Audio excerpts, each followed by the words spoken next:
ప్రియమైన ప్రధాని నరేంద్ర మోదీ గారికి హృదయపూర్వక నమస్కారాలు తెలియజేసుకుంటూ,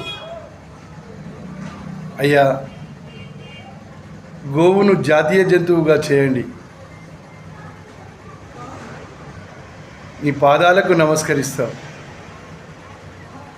మీ ఫోటో దేవుడి లెక్క మా ఇళ్ళల్లో పెట్టుకొని పూజ చేస్తాం. నరేంద్ర మోదీ గారు, గోవే గనక అంతరించిపోతే సమస్త మానవ జాతి ప్రమాదంలో పడబోతుందని కూడా ఈ సందర్భంగా తెలియజేసుకుంటున్నాను. గోవును రక్షించండి, గోవుకు ప్రాణం పోయండి. గోవులను చంపుతున్నటువంటి, చంపక తిన్నటువంటి ఈ నరరూప రాక్షసుల బారి నుండి గోమాతను రక్షించాలని మిమ్మల్ని వేడుకుంటున్నాం.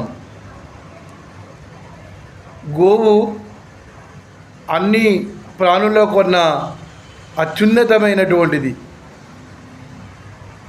అమ్మ తర్వాత గోమాత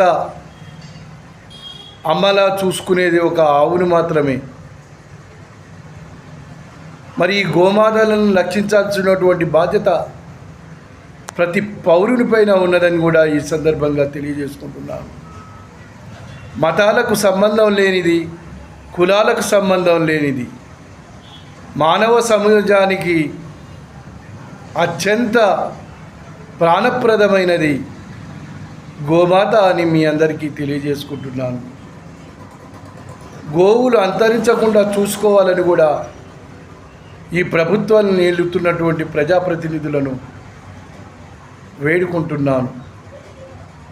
గోవే లేకుంటుంటే భవిష్యత్ తరాలకు పాలు కూడా అందకుండా పోతాయి. ప్రధానమంత్రి గారు నరేంద్ర మోదీ గారు, ప్లీజ్ మీ పాదాలకు నమస్కరిస్తూను మీ ఫోటోను దేవుడి లెక్క మా ఇంట్లో పెట్టుకొని పూజ చేస్తాం. మీరు గోవును జాతీయ జంతువు చేయాలని చెప్పేసి ఈ సందర్భంగా తెలియజేసుకుంటున్నాను. ఒక గోవుకు ఇన్సూరెన్స్ చేయండి, 1 లక్ష రూపాయలు ఇన్సూరెన్స్, 1000 రూపాయలు కట్టుకోండి. అది మరణించినప్పుడు దాని యొక్క అంతిమ సంస్కారాలు చేసే విధంగా మానవునితో సమానంగా గోవును కూడా మీరు పరిరక్షించాలని కోరుకుంటూ నరేంద్ర మోదీ గారికి, అమిత్ షా గారికి విన్నవించుకుంటూ మీ Yadagiri Rajayogi, Bhuvanagiri contested MP, Sircilla contested MLA, OBC జాతీయ అధ్యక్షుడు